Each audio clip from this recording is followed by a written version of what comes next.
Bocah yang bernama John ini sedang berenang. Tiba-tiba dia melihat di kejauhan ada sesuatu yang bersinar. Karena penasaran dia datang ke pulau itu.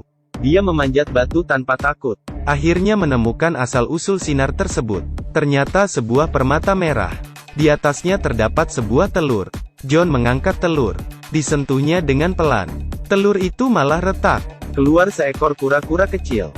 Dia meletakkan kura-kura itu di telapak tangannya. Mata hitamnya kelihatan sangat hidup. Berbeda dengan kura-kura lainnya. Bagian perutnya terdapat garis merah. John sangat menyukainya. Dia membawa permata dan kura-kura itu ke rumahnya. Bahkan memberi nama pada kura-kura itu. Malam hari John tidur di samping kura-kura itu.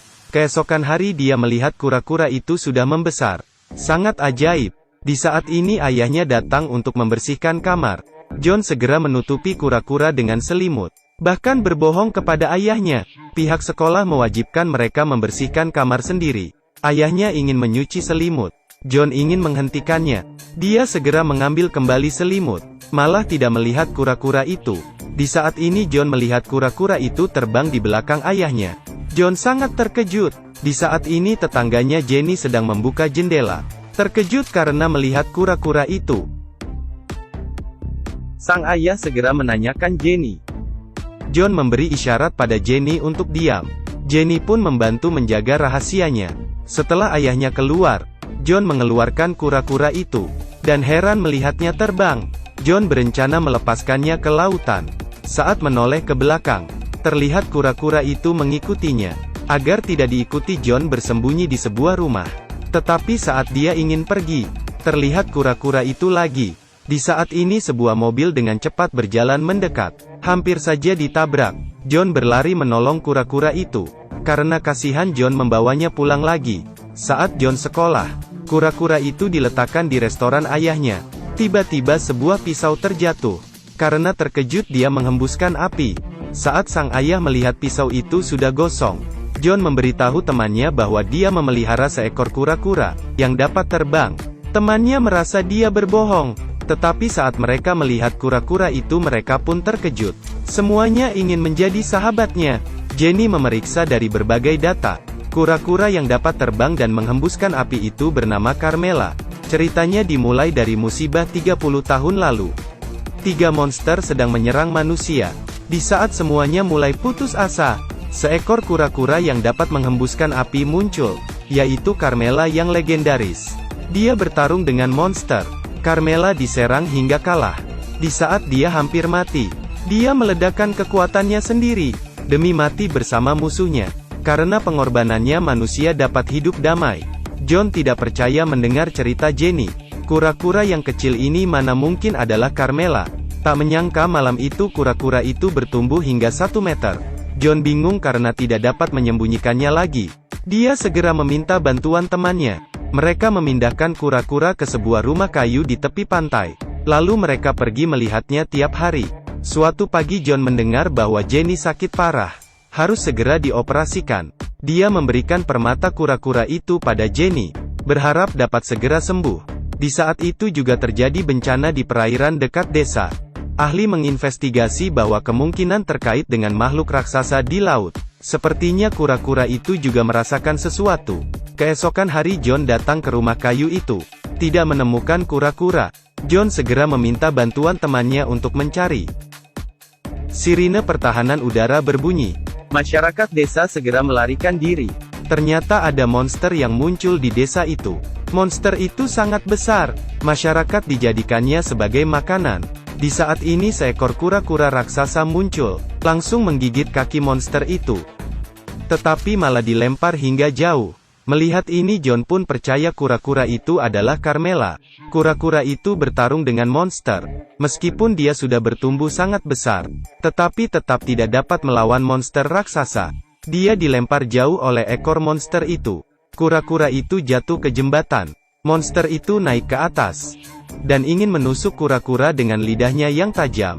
Kura-kura itu mengambil kesempatan. Dipegangnya lidah monster itu, lalu menghembuskan api ke dalam mulut monster. Monster itu pun mati dan terjatuh ke dalam lautan. Dan kura-kura itu juga pingsan di jembatan karena kelelahan. Di saat ini pihak tentara langsung menutupi jalan, bahkan mengikat kura-kura itu ke laboratorium. Mereka menyuntikkan obat agar kura-kura itu dapat besar dalam waktu singkat, berharap dia cepat besar dan membantu menghadapi bahaya. Jenny juga selesai operasi dalam perlindungan permata itu. Monster besar datang menyerang lagi. Monster yang mirip dengan Godzilla sedang menyerang kota itu. Banyak tempat dan bangunan yang dihancurkan olehnya. Manusia melarikan diri. Laboratorium tempat kura-kura berada juga dirusaknya. Ketika monster itu mengamuk, kura-kura muncul menghadapinya, bahkan mendorongnya hingga jatuh. Tetapi kura-kura ini masih lemah. Dia pun dijatuhkan hingga ke bawah. Karena semangat yang diberikan John, kura-kura itu berdiri lagi untuk bertarung. Di saat ini John sadar bahwa kura-kura itu memerlukan kekuatan permata. Untuk memiliki kekuatan yang maksimal, John segera berlari ke rumah sakit bersama temannya. Di saat ini sudah tidak ada orang di rumah sakit. Jenny memegang permata, sambil melihat kura-kura yang diserang dari jauh. Dia tidak sabar lagi. Dilepaskannya selang dan ingin menolong kura-kura, tetapi malah dihentikan oleh pihak rumah sakit. Seorang gadis kecil mengerti maksudnya. Dia mengambil permata dan berlari menuju kura-kura. Tubuhnya yang kecil sangat sulit baginya berlari dalam kerumunan. Dia tersangkut di tengah jalan. Di saat ini seorang bocah muncul. Dikeluarkan tangannya untuk mengambil permata itu. Berlari ke arah kura-kura. Beginilah anak-anak kecil ini mengoper permata menuju kura-kura. Kura-kura ini terus kalah dan dilempar jauh oleh monster. Bahkan tersangkut di dalam gedung. Monster berjalan mendekatinya. Permata itu juga sudah dioper ke tangan John. Ayahnya juga ingin membantunya menyelamatkan kura-kura. Tanpa takut mereka memanjat gedung. Monster itu sudah memanjat hingga depan kura-kura. Dikeluarkan lidahnya untuk menusuk perut kura-kura. Kura-kura itu berteriak kesakitan. Monster memanjat hingga ke atasnya, dan memukul ekor kura-kura. Hampir saja terjatuh. John melemparkan permata itu ke dalam mulut kura-kura tetapi juga terjatuh. Setelah asap menghilang, kura-kura itu muncul lagi. Dia masih hidup, dan mirip seperti pesawat luar angkasa. Membuat monster itu jatuh dari gedung tinggi. Tetapi monster itu tetap tidak mati. Bahkan menggigit leher kura-kura. Tetapi energi kura-kura meningkat, dengan pola garis yang ada di tubuhnya.